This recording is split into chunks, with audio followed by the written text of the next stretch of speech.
Hey, go to www.howardferran.com and get a copy of my new book, Uncomplicate Business. I went through every monthly column I had written from 1994 to 2015, and I looked at those columns and realized that in business, you only manage three things: people, time, and money. So I stripped out all the dental and wrote a book that could take any business to the next level. I don't care if you're a dairy farmer, own a restaurant, you're a plumber, this book is for you. Pre-order my book now. Get your copy at howardferran.com.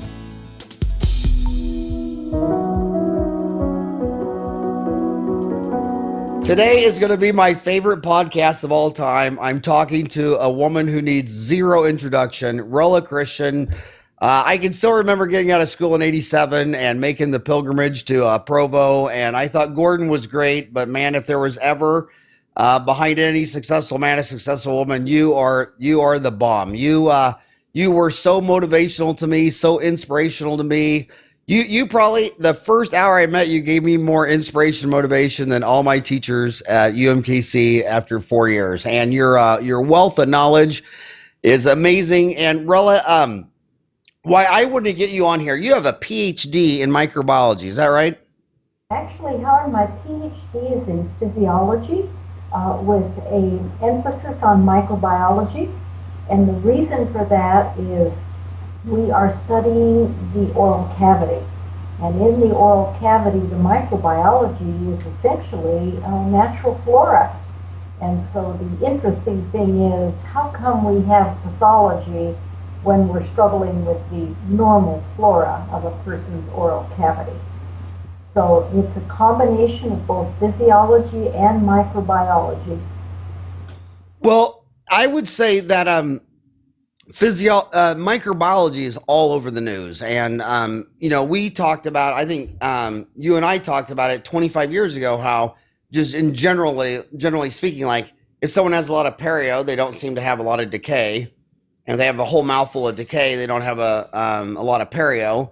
And now, back 25 years ago, they literally were telling us in dental school that a vaccine was around the corner for Streptococcus mutans and P. gingivalis, and those two diseases would be eliminated, like measles, mumps, and all those other polio and all that stuff. Rella, explain why 25 years later there's not a vaccine for strep and perio. Well, I'll tell you, what we're finding with the work that we're doing is both periodontal disease and dental caries are really not due to any one specific microorganism, but quite a complex of them. And when you go for a vaccine, you generally target against a specific organism. And it's really not coming down to one organism, is it? It is not. I was reading a paper yesterday that one reporter was saying how Streptococcus mutans was massively working hand in hand with Candidus albicans yeast. Did you see that? Or we haven't done a lot with the yeast yet, but one thing that we have been doing this past 10 years is developing the procedures to study the organisms right within the pathology. We go right into the dental lesion and it harvests the organisms and grow them up and sequence the DNA. We've done the same thing with periodontal disease and basically have found organisms that we in no way expected to see in these kinds of lesions. So from all your research, what is the low-hanging fruit that you think all the podcast listeners, dentists and hygienists and everybody working in dentistry, what is the low-hanging fruit from all this research that can be applied today? And I'm going to throw a couple of hard balls at you that we're facing every day. Rella, when I go into I'm in Ahwatukee. It's actually Phoenix, Arizona, but everybody in my neighborhood calls themselves Ahwatukee. And there's about a dozen nursing homes. And when I go in there, and I've talked to all my dentist friends, when you go into a nursing home, when a woman's in there, after about a year and a half, she's completely lost her lifetime of dental work to root surface decay. And I have gone in there several times and I have followed around. I have worked a shift with with the helper, and it turns out they're always they're a CNA, so they have about 1 year's training. They're usually assigned a wing of about 22 rooms for 8 hours, and that woman has got to feed them, bathe them, brush their teeth, floss teeth. So there's almost no home care. If there is any brushing, they take a toothpaste, put a little pea-sized dill of toothpaste, and scrub the front teeth for 2 seconds, have them spit in a Dixie cup, it's done. So I want you to address, we're seeing people talk about various gums and mouthwashes and everything. Is there anything from your microbiological knowledge that we can do better for senior citizens with root surface decay, since that is the fastest growing segment of the population? Well, I can make a suggestion, Howard, but you're going to not like it, and that is to cut the added sugar to close to zero. And that's one of the problems with our senior citizens, is they have a lot of soft food that is highly sweetened, because they have other problems with chewing, and they have problems with the digestion and other things, and the lack of hygiene together with the very high sugar diets and no fluoride therapy definitely are going to lead to serious caries. So, Rella, is that when you say sugar, is there any difference between sugar and high fructose corn syrup with these bacteria, or is that metabolite, or is that zero difference? No, it's really zero difference. We're talking here about granulated sugar from cane and beets. We're talking about honey. We're talking about high fructose corn syrup. It's all metabolized in the same type of way. And what we really need to get rid of is the added sugar, not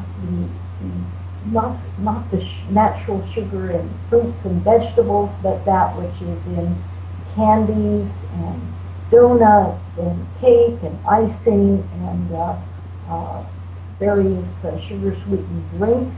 This is why it's called added sugar. As opposed to a naturally occurring sugar in apple or an orange or a banana? Where there would be nutrients, where there would be fiber, etc. Yeah. By the way, it's 10 o'clock here, and everything you mentioned, I've already eaten today, and it's only 10 o'clock. Great. I think you hit all 4 of my food groups. So what about... Did you say you'd hired a nutritionist to help you learn to cook? I did. After when I turned 50, I finally said, okay, I'm a workaholic. I gotta change my ways. And I hired 2 personal trainers. They trade off every day at 5. And we did it for a year, and I did 1 Ironman, did a second year, another Ironman, and I went from 238 to 200. And that's when I realized at rock bottom that you can't outrun your mouth. You can have a great workout and then go eat a cheeseburger and you negated it. And your buddy Mike DeTola, who me and him went to all your courses, he told me the same thing. He goes, if you go on a 6-hour bike ride, then eat a medium supreme pizza, you might as well just stay in bed. So we did hire a nutritionist, and now she comes in the house and she's teaching me and 3 of my 4 boys still live at home. And she's been teaching us how to cook, and she calls all the processed foods chemical shit shows. And when we talked to her about reading labels, she said to me, Howard, you don't get it. If you have to if there's a label on it, you shouldn't be eating it. She goes, there's no label on fish and vegetables and chicken and pork. She goes, anything that has a label on it, you shouldn't be eating. But I want to ask you about but you know what's interesting, Howard, is dental caries is probably the only disease that I know of where we try to moderate or even eliminate the disease and actually allow people to continue with the causative factor. No sugar, no caries. It's just that simple. Pretty simple. And what about carbohydrates? What about breads? And they are also fermentable. Explain. But what did your nutritionist tell you about that? I always like to say, shop the periphery of the store and don't even bother to go into the hole in the donut, If you shop the periphery of your grocery store, you're going to be in fresh food, fresh vegetables, you've got your dairy, you've got your meats, and you don't start to get into those things that your nutritionist calls your labels until you enter into the center of the grocery store. So, but explain what you just said. It's fermentable. So when I said, what about bread, like whole wheat bread? Is that help decay, or it's not a simple sugar? But you said it's fermentable. Explain what you meant by that. The microorganisms can use the components to ferment it and produce acid as a byproduct. So and that acid is able to then attack the enamel and start the dental caries process. So bread has no added sugar, but you're saying carbohydrates are adding to this. Oh, now you haven't been baking bread now, have you, Howard? No, I do not bake bread. Depends on what kind of bread you're baking. It has either a small amount or it can have quite a large amount of sugar in it, but we also have other components that are fermentable in it that the organism will react with. So what carbohydrates? You said stop with the sugars. What carbohydrates also concern you in the American diet? I'm going to make it easy. I'm going to just stick to the added sugars because most Americans have so much of it. And what's been really interesting is just this year, 2015, both the United Nations as well as the U.S. government have finally spoken out about the amount of sugar, and they tried to say to limit about 5 to 10% of the diet, 5% in most of the world, 10% in countries like the U.S. and England and other European countries where high added sugar is used. And I think we're starting to see a bit of a groundswell. And of course, there's a huge counterswell. You've got the Sugar Association, you've got the soft drink industries, you've got the processed food industries. These are huge revenue producing industries in the U.S., and they're not going to sit quietly by when there's a movement to start limiting sugar.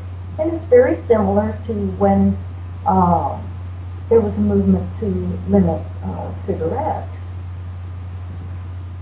I find it just almost sickening that if one of the three fastest growing diseases on earth are diabetes, dental decay, and obesity, and yet our government subsidizes corn farmers to make high fructose corn syrup.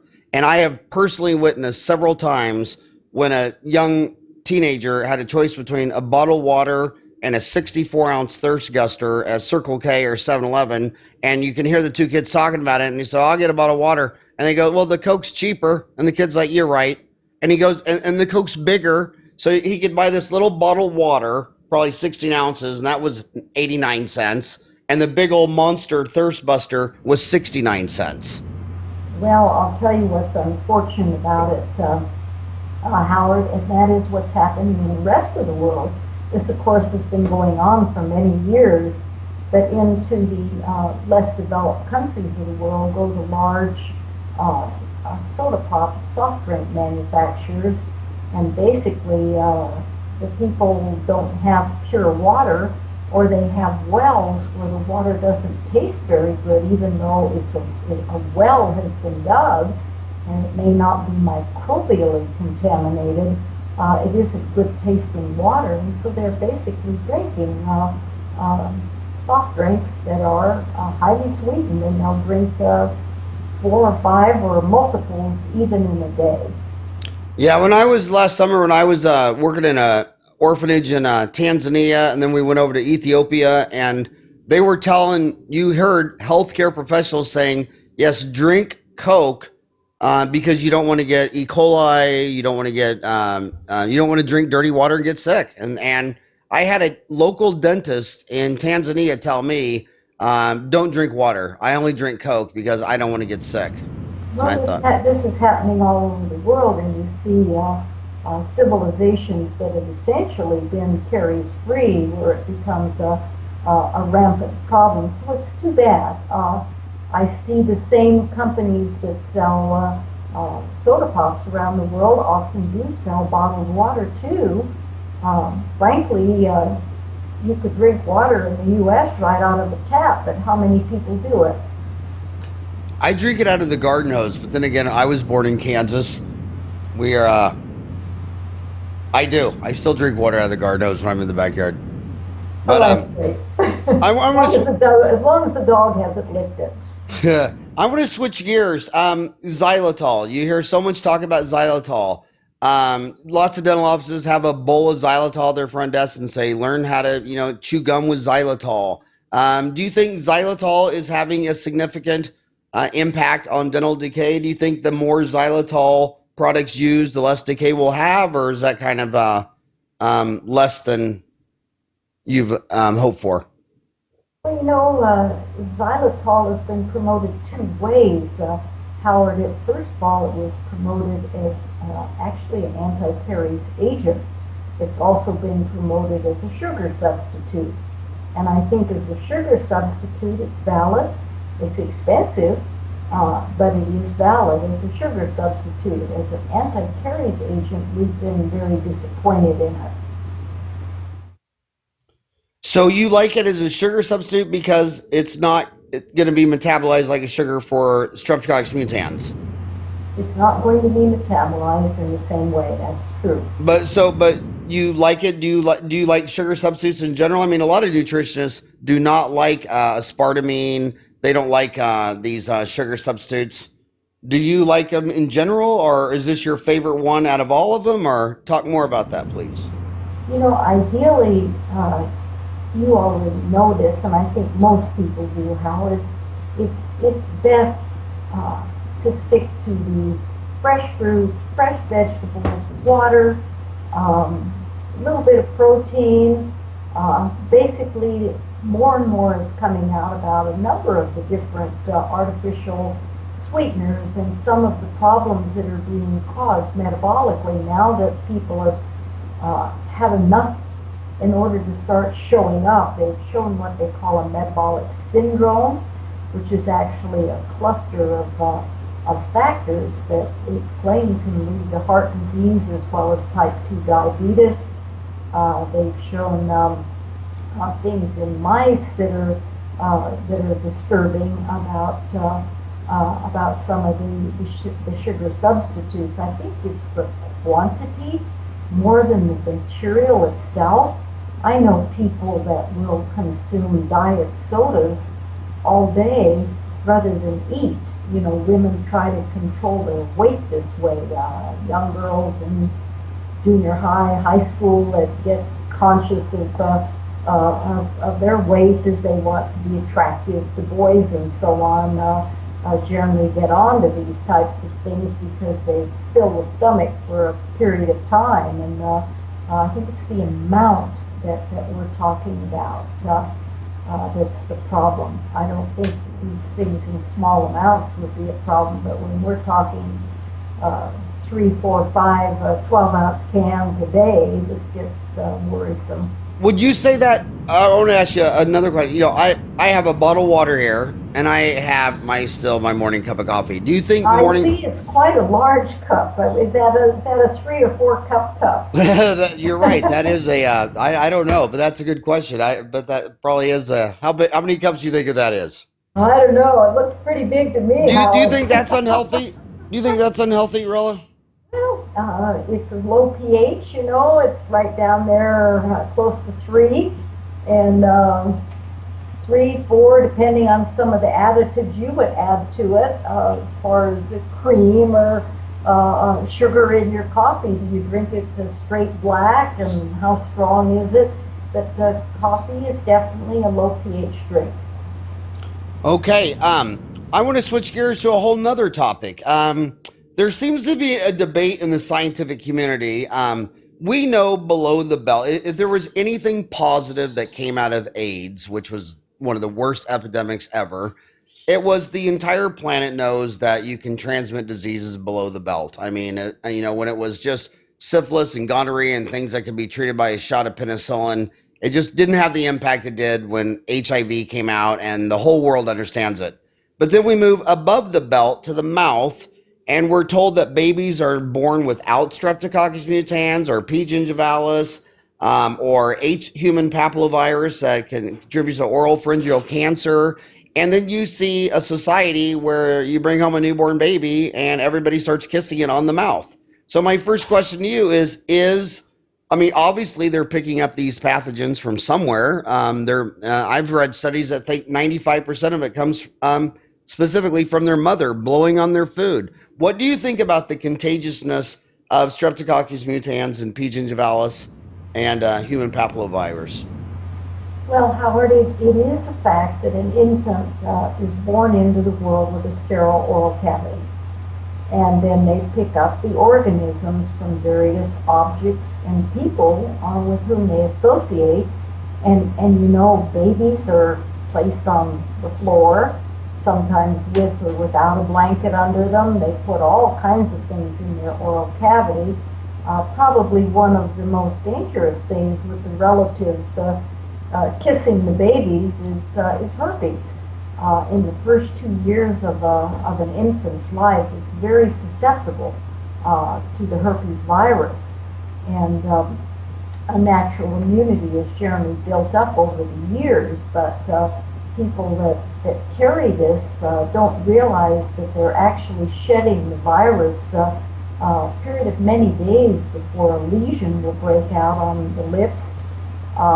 And they're also shedding that virus for a period of several days after the lesion is gone. And they can spread it to a child. As far as the other organisms are concerned, you're absolutely right. They have to come from somewhere.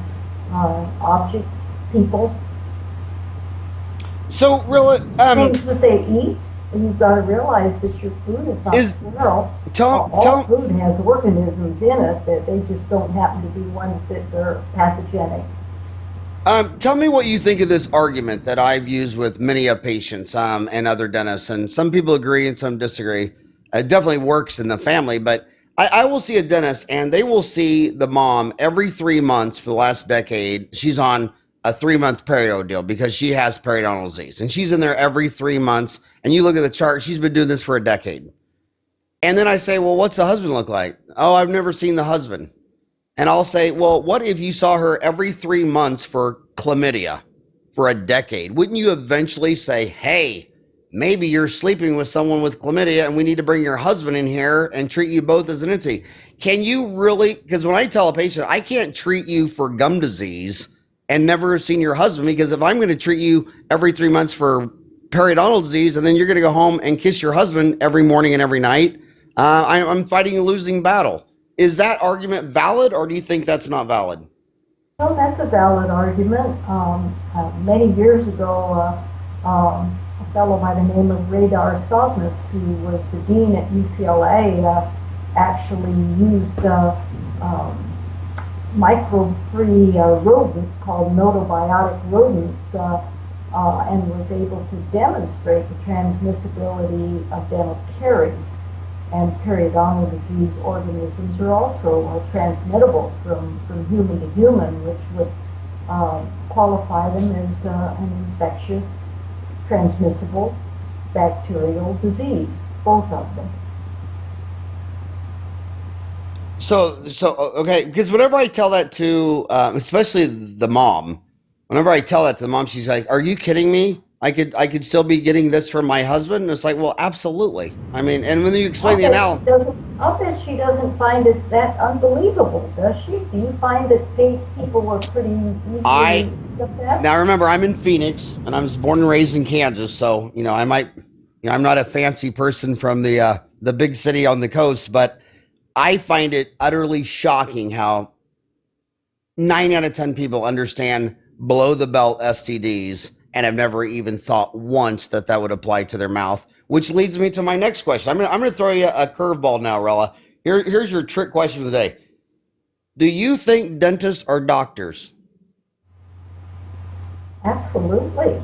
Then why is it that people are dying of oral and pharyngeal cancer in my backyard, in Ahwatukee, in Phoenix, in Tempe, who had gone to the dentist every 6 months since they were a child, and then they get oral and pharyngeal cancer, and that dentist never offered an HPV vaccine, never told the parent that there is an oral cancer that's related to HPV.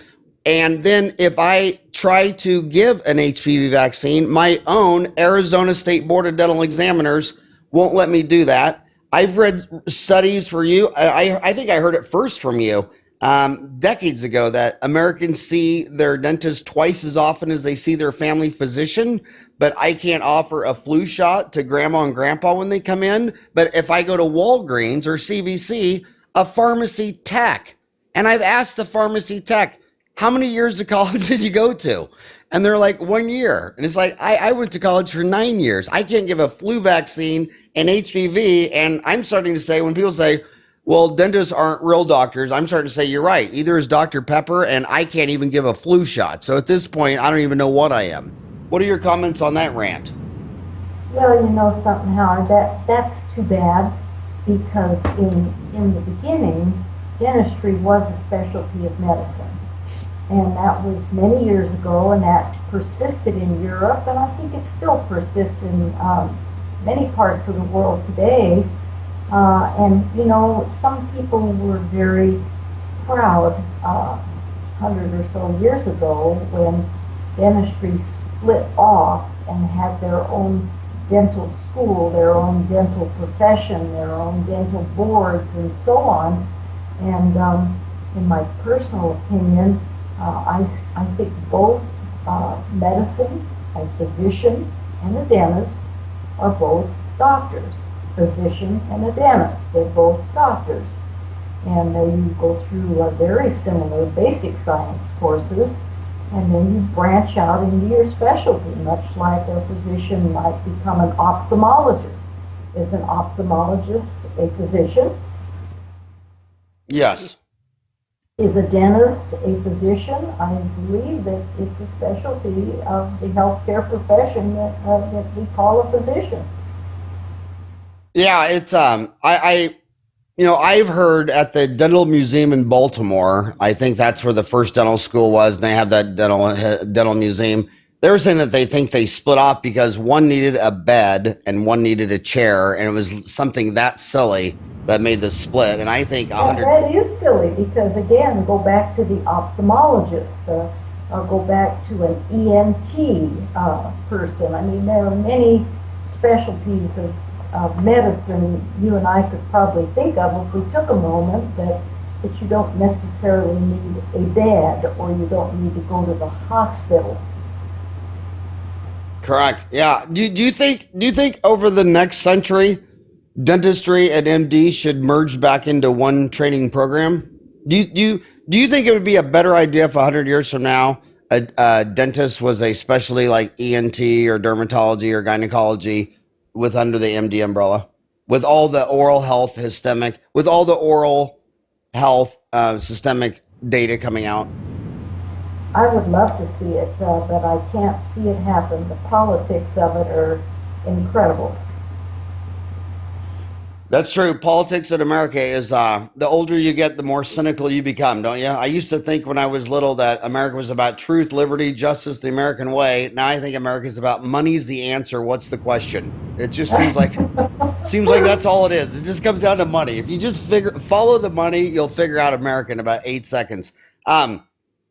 So what advice would you give? Well, tell me this. So I have heard over the decades that companies that sell a Streptococcus mutans culturing kit, when they come out with that, the only place they'll ever sell them is Germany and Liechtenstein and Austria. And there's just like no sales of this technology anywhere else. And when I've lectured and been and visited to Germany and things like that, you talk to dentists, and when a baby is in the womb, it's a ritual that anybody that's going to be around this baby is going to come into the dentist. Everybody's going to get checked. Everybody's going to get, everybody's all going to get fixed up. And there's dentists over there that tell me that they have dozens and dozens of teenage kids in their practice that are still test negative to Streptococcus mutans. Is that really what they're doing? Is that something they're believing? Is this what they're actually culturing, believing? And if that's true, why is that not taken off in America? You know, I can't answer why it hasn't taken off in America, but I think it has been established that there is a correlation between numbers in the oral cavity of strep mutans and its the correlation with caries. This is strep mutans in the saliva and in plaque. Interestingly, we don't find a lot of strep mutans in the actual carious lesion when we get even into deep enamel, and once we're into dentin, we do find lactobacillus, but we find a lot of strange organisms that we're not used to talking about in dental decay, Veillonella and Propionibacterium, and organisms that are not really talked about in a curriculum in a dental school, where we talk about strep mutans, strep sabrinus, lactobacillus, and we've been working here in our TRAC research with humans. We always work with humans here, where we have established a sterile environment, and we harvest the organisms right out of the lesion, step by step, cultivate those organisms, and then sequence the DNA in order to give them a genus and species name. And we've been especially interested, Howard, in fissure caries. Why fissure caries? Because this is the debatable lesion. Should we be excavating it? And if we don't excavate it, what should we do with it? Big gaping hole in the tooth, I don't think anybody has debated whether that needs to be excavated and restored. But when it comes to fissure caries, you know, just the little black line in the fissure type of thing, do we just watch it? What happens to it? Are there viable organisms? And that's been where we've been this past 10 years. And I can tell you that is not a lesion where we find strep mutans, which is very interesting to us. So you're talking about the picture right behind your head I'm looking at right now. I'm looking at a bicuspid with a very dark groove. Actually, Howard, I'm going to move over here, and now I'm talking about that picture behind my head, where only the fissures are dark. That is a very debatable lesion. Should it be excavated or not? And I've got to be honest with you, I don't have a yes or no answer for that, but I can tell you this much. There are organisms in there. They are viable. In our work, we always actually harvest them and cultivate them to prove that they're viable. We cultivate them both aerobically and anaerobically. And we know that they're viable, and they're viable very deep into the tooth, 4 and 4.5 millimeters and 5 millimeters into the tooth. But we don't know what to do with it yet. We're still busy cultivating and identifying organisms and trying to figure out what the heck is going on, that it isn't strep mutans. That much I can tell you. So to our listeners on iTunes, when we put up one of these podcasts, after 2 or 3 months, they're getting about 1,000 views on Dentaltown, maybe 300 on YouTube, but they're exploding on iTunes, about 2,000 an episode. But what you're looking at if you're listening to this radio, it's just a bicuspid with just normal pits and fissures that are just brown to brownish yellow. She moved away from the one next to her where it was a bicuspid with black. Let me move and show you more of it. So now tell the viewers, the listeners, what you would say differently about this bicuspid, because the pits and fissures are more black. Well, it isn't just that they're more black. I think there's glass over it, and we're not really seeing this mesial view of it very well here, but if you were, you would be seeing this show through of stain, where if a dentist saw that, he would know that there's a pretty serious proximal lesion going on under there. But as I look at my computer screen, it's not showing really well there. But that is nothing questionable about the caries in that premolar compared to this one over here, which is just in the pits and fissures. So, Rella, if today, if that person with that tooth behind you went to a dentist, 95% of the dentists would do nothing. It's a premolar, so they wouldn't seal it, they wouldn't do it, they just watch it. They have been very carefully instructed to do that, and I've got to be honest with you, Howard, I'm not sure what they should do today. All I can tell you is that lesion will look almost exactly like that for virtually years. So it appears to be what has been called a non-progressing lesion. But I can tell you that there are organisms in it. They are viable. They go down many millimeters into the tooth. The lesion is progressing, but it is progressing pulpily instead of spreading out facial lingual or mesial distal. It's going into the tooth, and clinically the lesion will essentially look non-active, like it's not doing anything. So, Rella, I'm just going to admit that for 25 years I take an air abrasion and I blast all of that out. Perfect. And then I put some self-etching, and then and if it touches dentin, then it's occlusal composite. And I would tell you that lesion behind you, the way I do it, and I'm looking at 3.5 to the loops, it hits the dentin every single time.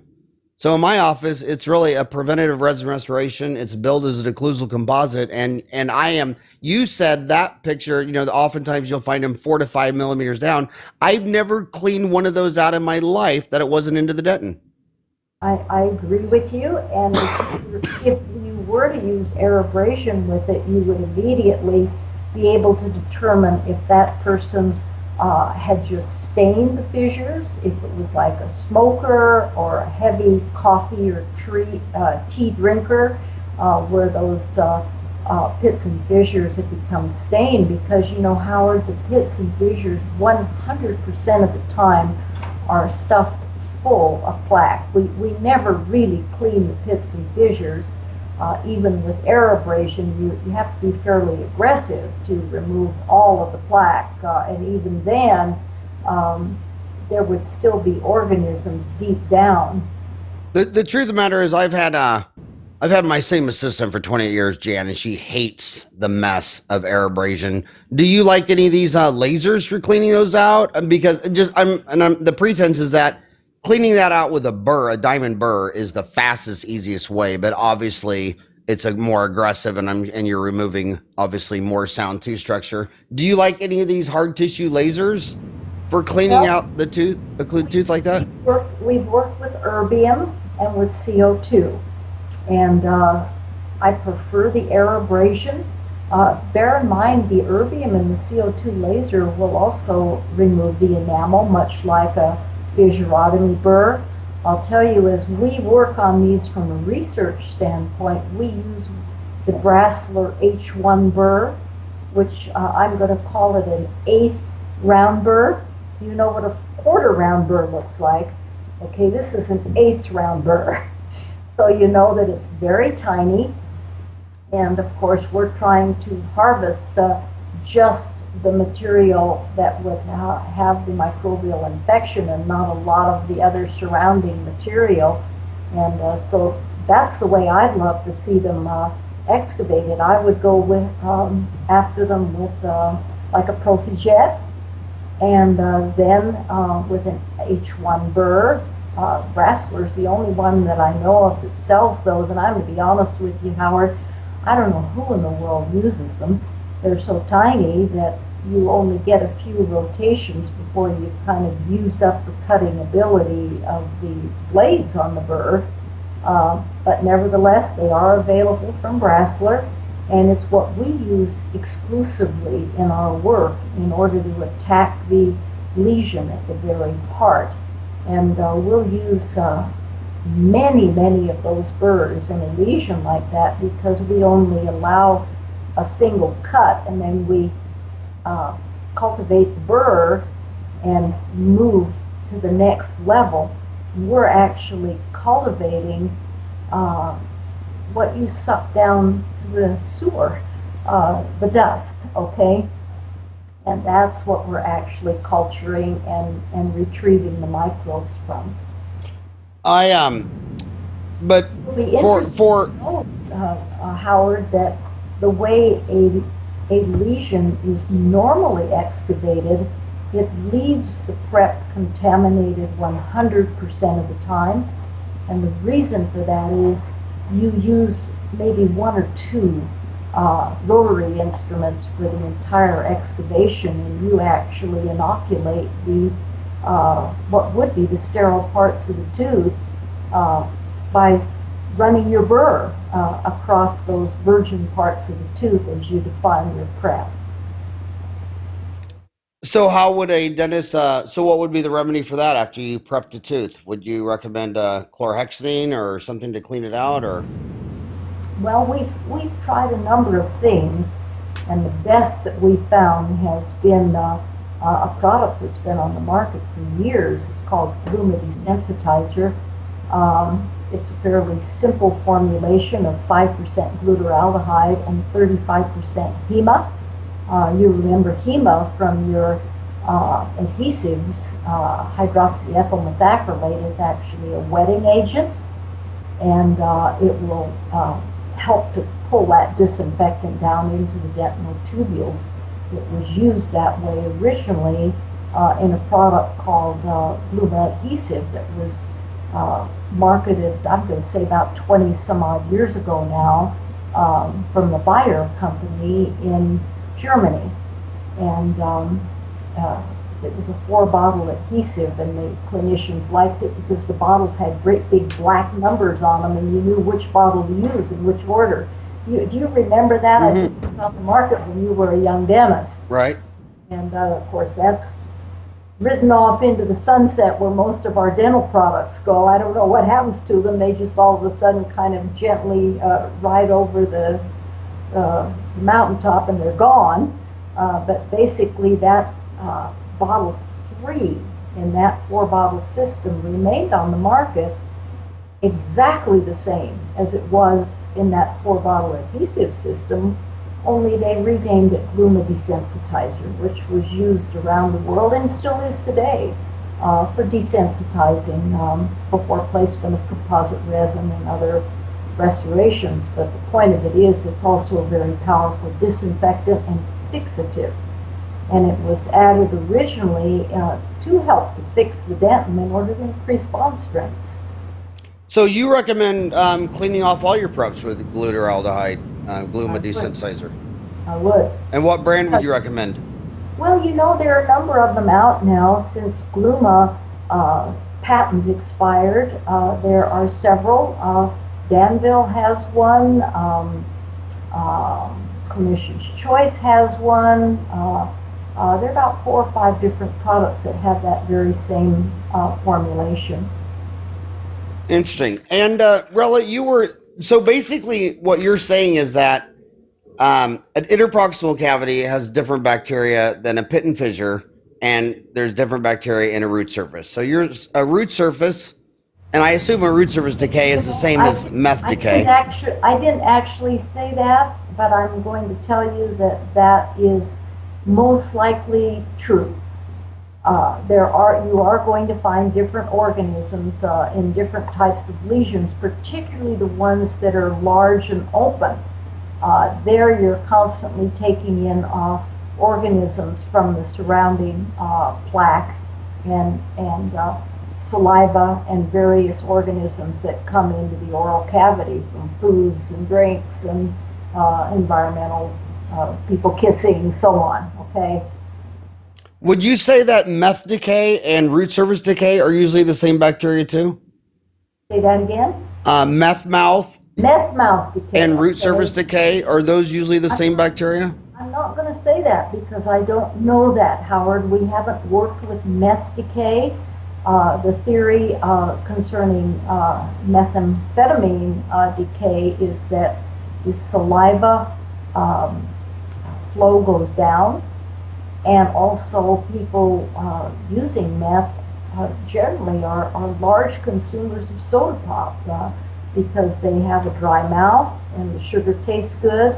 And so there are several things, cofactors in a meth decay situation.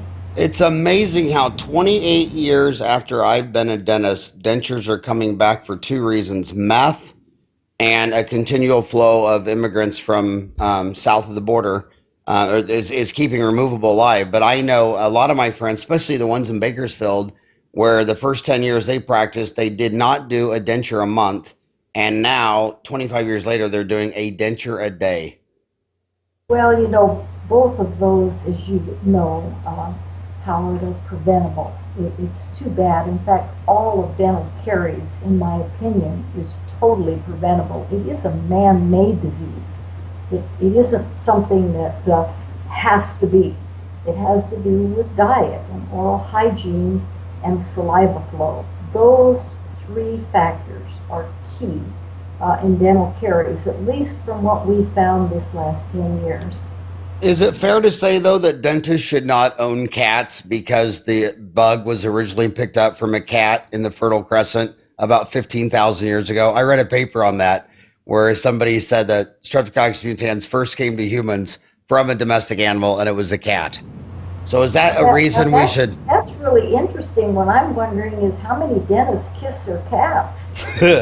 Okay, Rella, what do you mean when you talk about your TRAC research? What is TRAC research? That actually, TRAC, Howard, is an acronym. It stands for Technologies in Restorative and Caries Research. And this past 10 years, that's what we have focused on.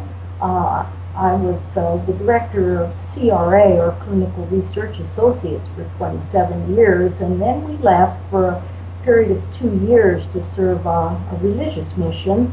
And when we came back, I had an opportunity to do the kind of work in microbiology that I was trained for in my PhD program, and basically set up this lab devoted to human research. That's what's unique about it. We have traveled all over the U.S. carrying an aerobic and anaerobic lab right with us. There are 2 to 3 of us that go at a time and work right with dentists in their operatories and culture and harvest these organisms and then grow them up back here. And we work with a lab in the East to confirm all of our DNA sequencing. They receive an aliquot of everything that we're working with, and we try to see if we can match in our results. And we work with dental restorative materials. We see it as a continuum. It starts with caries and it ends as a restorative if things don't get controlled somewhere along the way. And so we've also done these large clinical studies. We're especially interested at this particular time in monolithic restorations. We've worked with over 200 white materials. Actually, Gordon gave us the challenge 40 years ago to find something that performed like cast gold but was white. And we've tromped all over the world working with materials that you've never heard of, and most of them you have heard of, and finally ended up with zirconia and lithium disilicate, which have been the 2 most successful materials anywhere of all time. Lithium and, say it again? Zirconia, zirconium oxide, zirconia, and lithium disilicate. You would know it. Brand names. Right. Brand names that we have data on would be Bruxer and Emax. Do you like any of those more than the other? they have their indications and contraindications, and that's what's so much fun today is in 2015 you're starting to see the zirconias challenge the beautiful aesthetics of the lithium disilicate. The lithium disilicates Is Zmax. Of course, you can both press and mill, and they've been beautiful and they've been reasonably durable. The zirconia has been more durable, but not beautiful. And nowadays, we're just starting a study with 5 different brand names of new zirconias that are truly new because they're translucent. And when you move to a translucent zirconia, it's a different bird. You drop about 400 to 450 MPa of flexural strength, and you pick up more of the cubic zirconia in that molecular form, and so it's kind of like starting all over again. Yes, it's zirconia, but we don't know anything about it. And so we've got a whole bunch of new brand names. Not only do you have Ruxer anterior, but you have names you may not have heard of before, like Cubex 2, or you've probably heard of Katana from the folks at Noritake. Have you heard of Xenostar from Ivoclar Vivadent coming into America?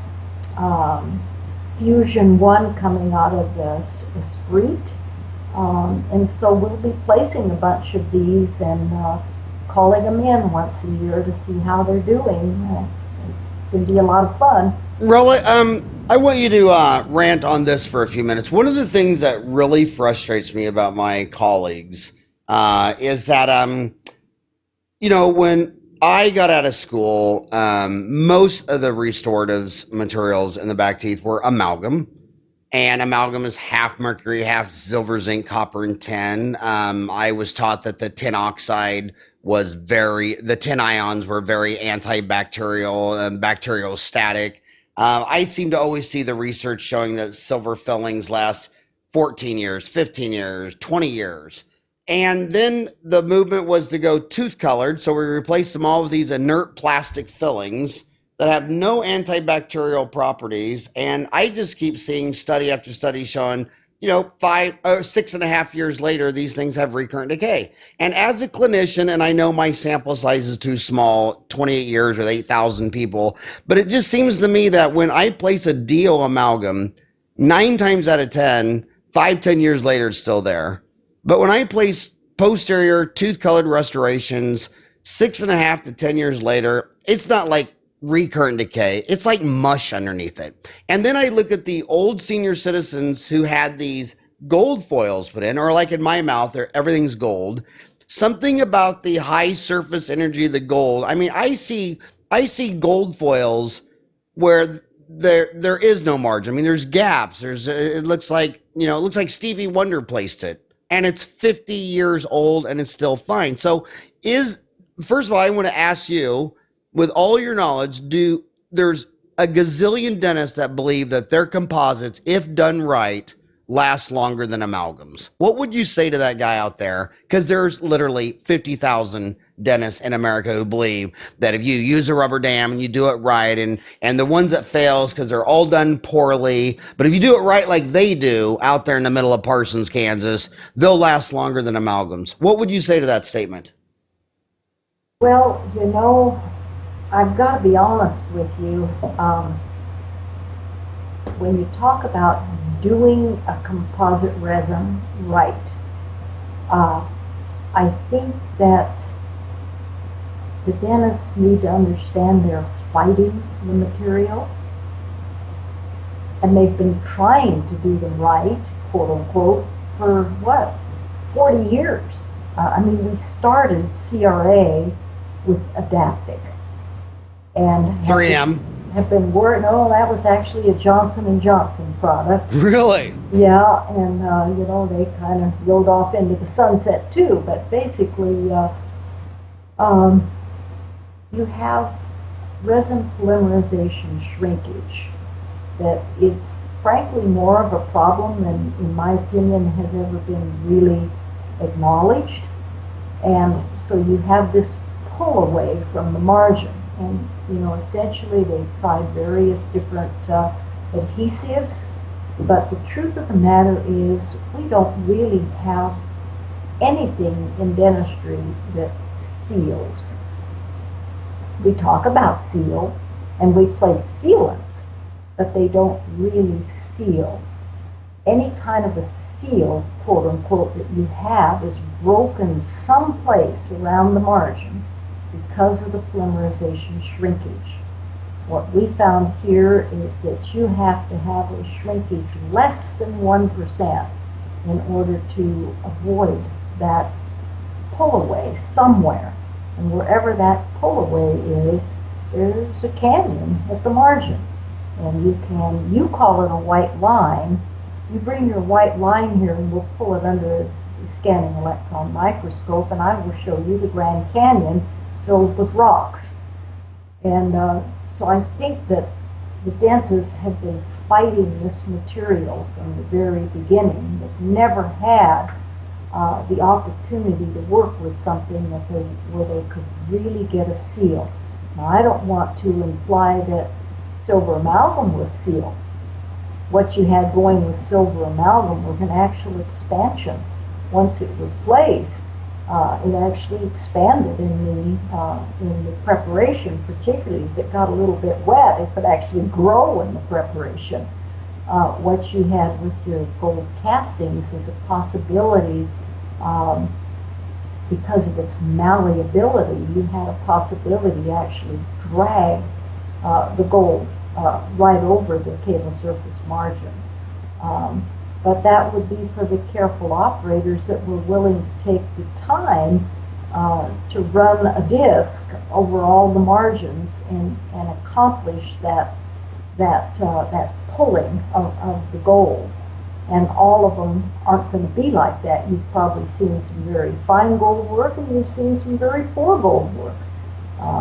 So it's been an interesting thing to live through that era in dentistry, where almost everything was done in gold and silver to the white, and now we're into almost everything being CAD-CAM. We still have bread and butter dentistry, which is the class 2 resin of the world, and you're still fighting that polymerization shrinkage. You're still fighting the fact that you can't ever get a perfect seal, and the seal degrades over time. Within a year to 2 years, you just don't have a seal. And without the seal, okay, so we've got leakage. But what's interesting with the leakage, Howard, is I have in my own mouth cast gold that was seeded with zinc phosphate, and if I look at those restorations by scanning electron microscope, there's no zinc phosphate left. And there are these big black caverns all the way around the margins, and yet I don't have any tooth decay, and I also don't have any sensitivity. So leaking margins are not really the cause of tooth decay. The cause of tooth decay is sugar in the diet, low saliva flow, and poor oral hygiene. If you want to arrest and remineralize, you control those 3 factors. Sugar, saliva flow, and oral hygiene. That's where I place it in 2015. From a disease that you most likely caught from kissing your mother. I don't know. As a man, I want to believe that. Yeah. Okay, well, you can believe it if you want to, but the truth of it is you can have strep mutans in your oral cavity that may not be terribly active if you're not ingesting a lot of sugar. But with what you know, does the antibacterial property of the matter that the fact that a composite is basically inert and an amalgam has high surface energy metal and tin ions flying out of it, and a gold being high. And it has zinc in it too, and zinc is antimicrobial, and silver is antimicrobial. I mean, come on, there are a lot of things going on here, but you also know that you take out the amalgam many times, and the liner or base is turned to mush, and there's caries under it too. But you're a research freak. What would you say? I'm one of those.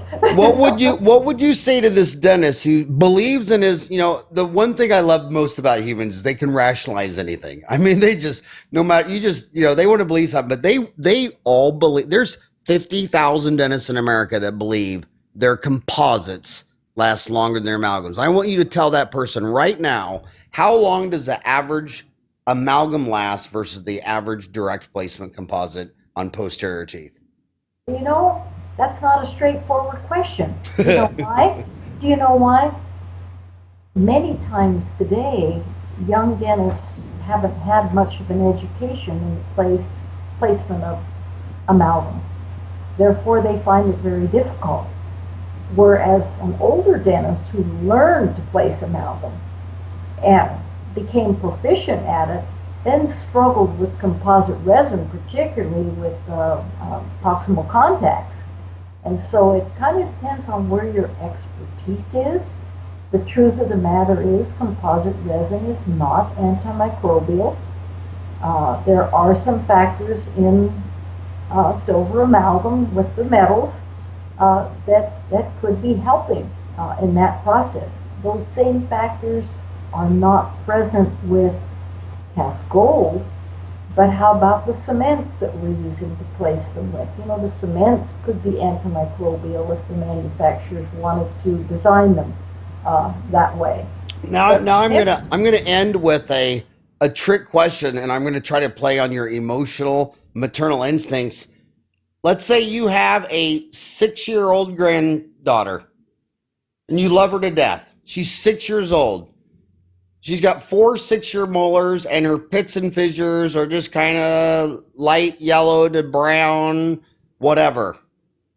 What would you do to those? I would blast them with an air abrasive polisher like a Profi Jet. I would disinfect them before placement of my adhesive and sealant. And I would seal them, and I would monitor those twice a year and not be afraid to air braid that sealant out and replace the sealant fairly regularly. And now let's say she comes back to your office. Now she's 12, and she has a mesial interproximal lesion that the radiograph says it's through the enamel. What material would you place there? Would you go with MO amalgam, an MO direct composite, or an MO indirect CAD CAM, or an MO impression gold MO onlay? Wow, that's a tough question. Thank you. All right, I consider that a victory then for me. How would you answer it? Depending on how caries prone that child was.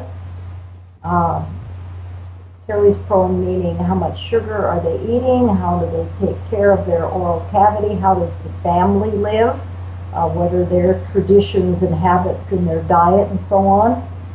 If she was caries prone, I'd probably use a glass ionomer there. If not so caries prone, I'd have to think about it. If I had Gordon as the dentist, I might even think of cast gold, but not just any dentist in any lab, because a lot of them don't know how to handle it anymore.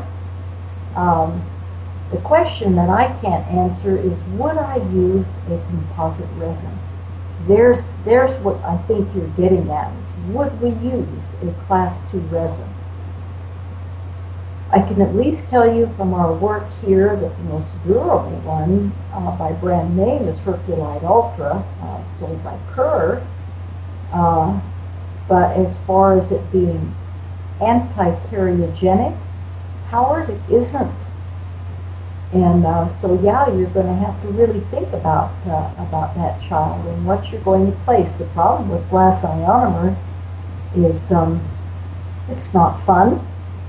It's a little bit sticky. It doesn't set so you can finish it like you'd like to right away. It's not pretty. It washes out, but it does have fluoride release, and several of the products we've been monitoring for a number of years, and they have a substantial fluoride release. Those sold by GC and those sold by 3M those two restoratives, we have monitored a substantial fluoride release.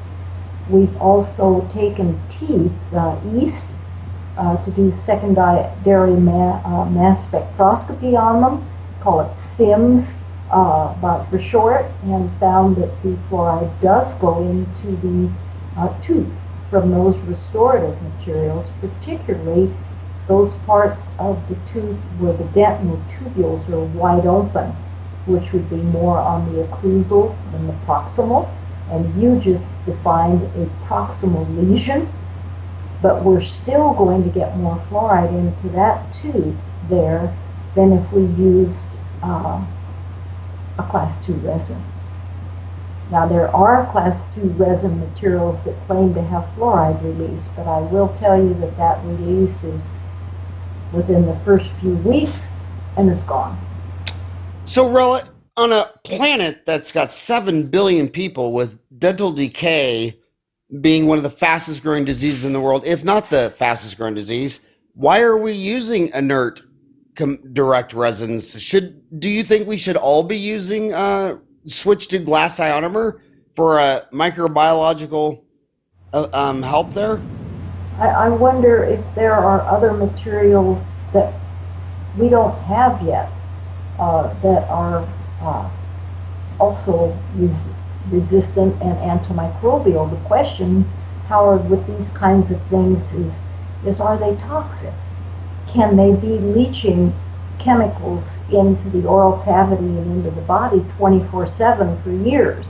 You know, that's what slows down the release of onto the market of materials that maybe would be antimicrobial, but they could also be toxic to the body.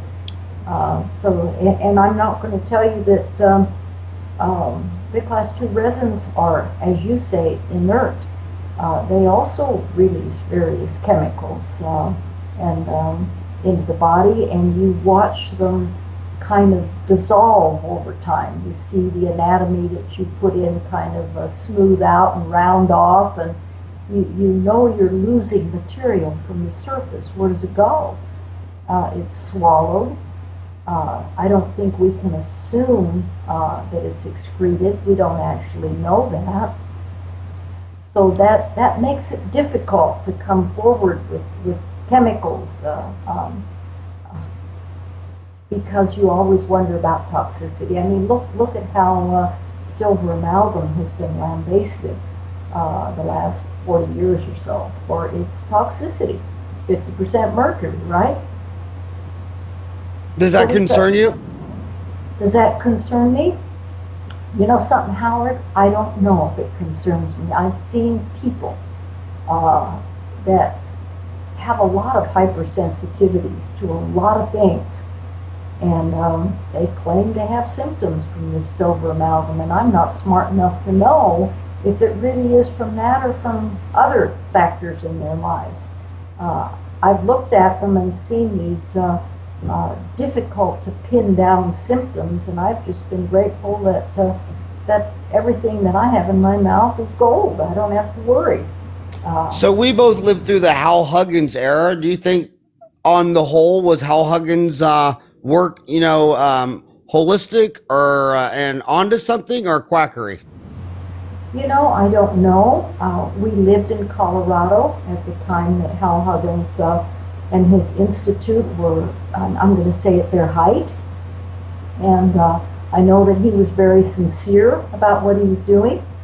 And after meeting and working with some of these people that have hypersensitivities, Howard, to a lot of things that don't bother me personally, but they really do bother them, and you see the inflammation, you see the various physical symptoms that they have, and I can't tell you absolutely that every human on this earth is not hypersensitive to the components of silver amalgam. I think there are some people that are hypersensitive to it. I think there are some people that are hypersensitive to other metals that we don't think of that way, such as titanium and some other metals. I mean, we have to look at some of the things that are happening with implants. People would like to nail that onto microbes, but I think we at least have to consider possible hypersensitivities to the metals too. I only have hypersensitivities to women wanting my autograph because it's usually on an alimony check. But Here, that doesn't sound good. Well, I'll tell you how I've solved it. I've told my husband that I can only accept real diamonds and pure gold. Real diamonds, pure gold. So Rella, let me just generally say this: moving forward, would you like to see more glass ionomers placed and more amalgams placed and less resin, or is that not a fair statement? That's not a fair statement because, Howard, I've got to be honest with you, I don't know. I wish I knew the answer to that. Well, we are out of time, and I just want to say, seriously, from the bottom of my heart, you mean so much to me for 28 years. I love you to death. I've called you my dental mom. I think you're the one. That's a scary thought, Howard. Well, you are. You and your husband turned me and Mike DeTola into that. Dentistry was just a massive science. We went to 12 of your 2-day courses, and we'd go back to the hotel room and talk till 3 o'clock in the morning. And I mean, there was nothing that jazzed me up more about the sovereign profession of dentistry than you taking our two little young minds and saying, and I can still remember you saying to me, you said, Howard, when you retire, you still won't have understood dentistry. It's so complex that in your entire lifetime, you're never going to have it all figured out. So you made me realize at 25 that if I dedicated my life to this, when I retired at 65 or 75, I'd probably have more questions at 75 than I did with 25. And that's a true statement. And you are the role model for more people than I could ever count. I mean, if someone ever tells me, who turned you on to dentistry? It's always going to be you or your husband. And for that, thank you, Rella. Thanks, Howard. That's really nice. You know why you don't have the answers? Because none of us do. Yeah, it'd probably be 1,000 years before we could even answer all the questions we talked about today, probably. Maybe so. Maybe so. I hope not, but maybe so. All right. Well, thank you so much for your time. And if you're ever looking for a clinic to take your lab to, I'm down here in Phoenix. I'd love to have you. If you come to my office, we'll film it and everything. It'd be a riot. I would love that. That sounds super cool. I'd love it. All right, then let's do it. Come down to Phoenix. We'll get a film crew and we'll photo document and try to educate the world's 2 million dentists of what you're trying to do. Sounds great. Can we make it a date? Yeah, we can. All right. Well, it takes me 11 hours to leave my house to drive to your house. So get in your microbiology van and come on down. That's great. All right, Rella, have a rockin' hot day. Thank you. You too, Howard. Bye-bye. Bye-bye.